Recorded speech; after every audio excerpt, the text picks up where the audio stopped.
Another issue that has remained unresolved for far too long is the backlog of appeals, which now stands at more than 500,000, 500,000 waiting.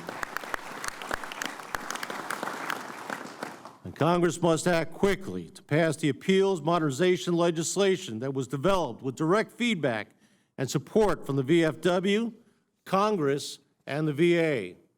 To better manage its disability claims workload, the VA developed the National Work Queue, which moves work around the VA based on capacity.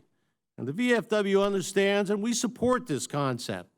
However, the current system does not always permit VFW-accredited service officers the ability and the time to review rating decisions for accuracy.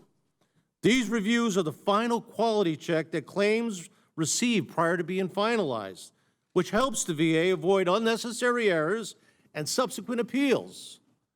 The VA must allow the VFW service officer who initiated the claim to review the proposed rating decisions.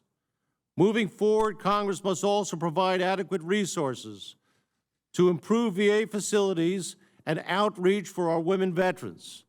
These are the fastest growing population within the military and the veteran community.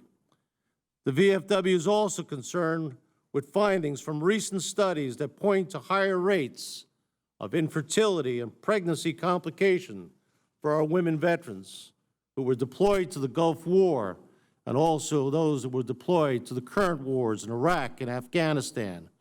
Congress must commission research to determine if those conditions are associated with their military service.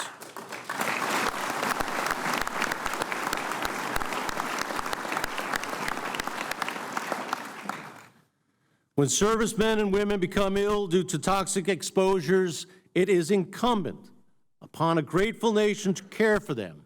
And that is why the VFW supports expanding Agent Orange presumption to our Blue Water Navy veterans. And that is why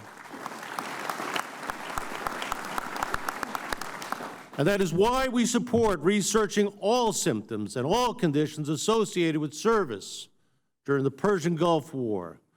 It's also why we support properly researching and evaluating the health effects of burn pit exposure and correcting the presumptive dates for our Korean DMZ veterans.